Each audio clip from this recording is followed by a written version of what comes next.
Hey, welcome back, guys. Um, you know what? One of the beauties of van life, you never know where you're going to end up. Right now, we're in the foothills of the Sierra Nevada, and I want to hit this thing here. Oh, shoot, it's not going to let me do it. So, Gemma's going to edit this. Hang on, I'll be right back. There we go. So, you saw where we are. The beauty of van life. We came up on this house in this beautiful hot tub, and the owners aren't home, and they didn't have the top on the thing. So here we are. Here we are. Boondocking. You just never know the things that will be afforded you when you live out of a van. No, we're just messing with you. We're actually at Anna's uncle's up in Twain. What is it? Twain Harte. Twain Harte, out of not far out of Sonora. Modesto and Right. in those areas. So we're very thankful for him to take us in for a couple of days and hang out in his hot tub. Stars are beautiful at night here on this hillside. But we just wanted to catch you up some more. We're trying to really just catch up to what we're doing now. So last time we talked about going up to Seattle and Vancouver and hanging out with friends. Well, after that, and you met Diane. Well, we dropped Diane at the airport on a Thursday night. And Anna wanted to spend time on the coast, just on the ocean. She loves the water. Every time we pass by, she's, oh, I love the water. So we headed out that way. And, we're really trying to do these things just off the cuff. We started to, talk about, well, who's going to say what? And I don't want to do that. In the last video, I wasn't quite as animated because I was a little bit bugged. But anyway, I was asked a question just before that by her uncle, because we've been here, we did that video here. He said, how do you and Anna get separation? And I was like, I shot back with some gusto. We don't need it. On this trip, we don't have separation. We don't need it. But I'll tell you, when you live in close quarters like we have, sometimes things get a little bit rough. Like, we're out at not Yosemite, but Yellowstone, and I said, Anna, do I look nice enough for a picture? Because it was a beautiful setting. Silence. Anna, I heard you. That's what I got. I heard you. Then, like a few nights ago, she looks at me with my hair. I don't know why she lets me get on film like the way I looked the last time before last, but here she said, do you remember that cartoon where Bugs Bunny was being chased by that monster in the mansion? The big hairy monster. But overall, we have had a ball together. We really have, and it's really drawn us closer. It really has. So anyway, we went out to the coast after Seattle. We went south, and we don't know where we're going. So it's like, hey, let's just go west till we hit the coast.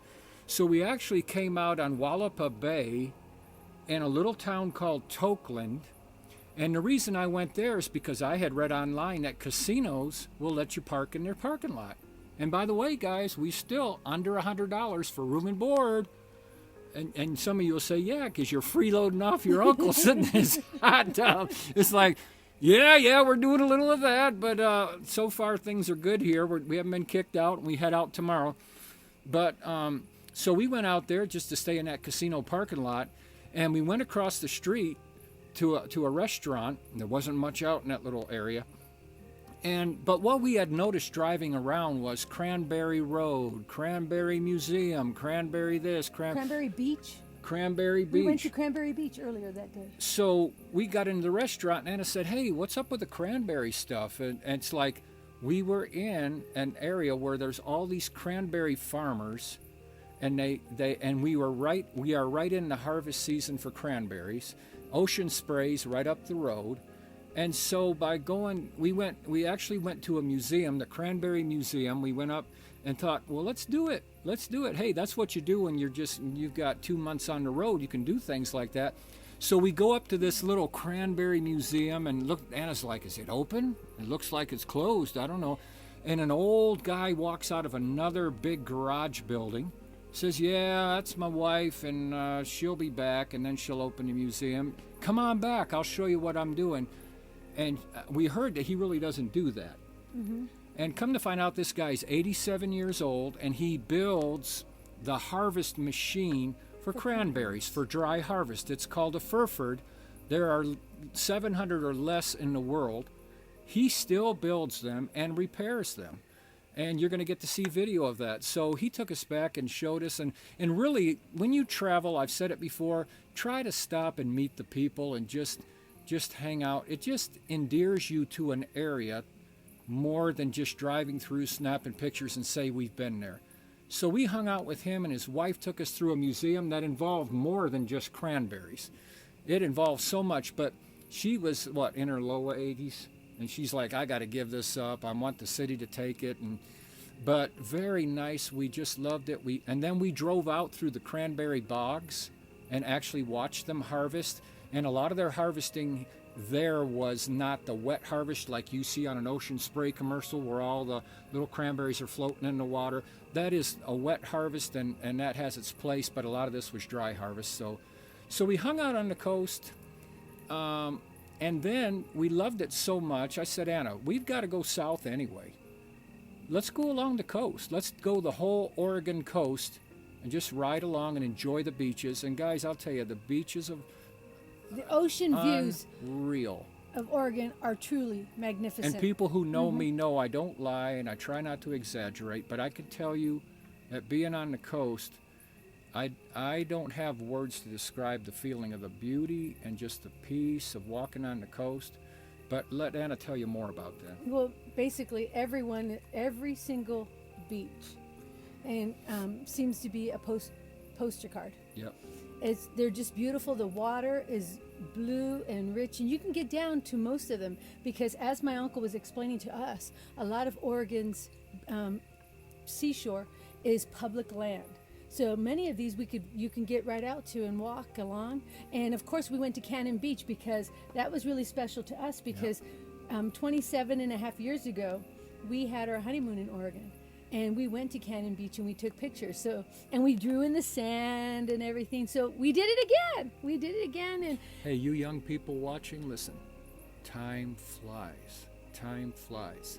So enjoy every day, and because it flies. But God has blessed us with a great marriage, and we're back on the ocean, walking and just enjoying each other. And so it was a great time. right. And we walked, and I told Joe, I want to walk this far.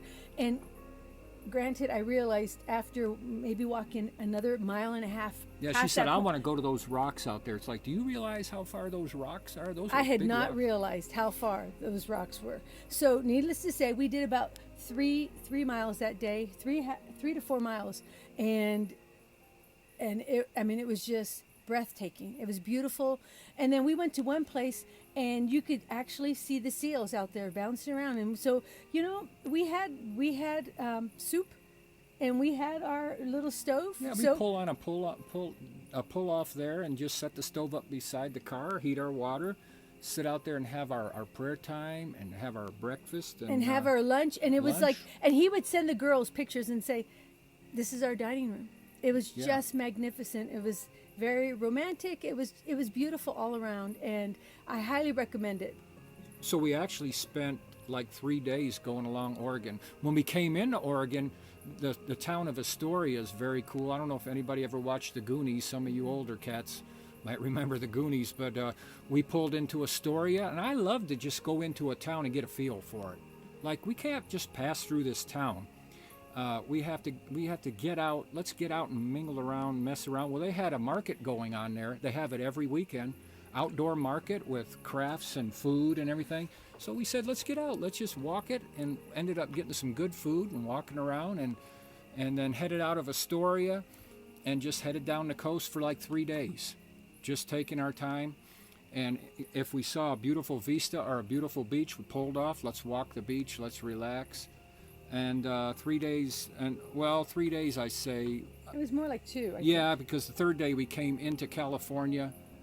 But and, that was a choice because we got close to Portland and we decided, Yeah. hey, what are we going to do? Are we going to head east. through Portland into Idaho and end the beach thing, or do you want to move on? And we're literally on the phone with her cousin. You met her because she's back home by now. We're like, Diane, there's the sign. We got to go straight. We're going to come see you up at your uncle's.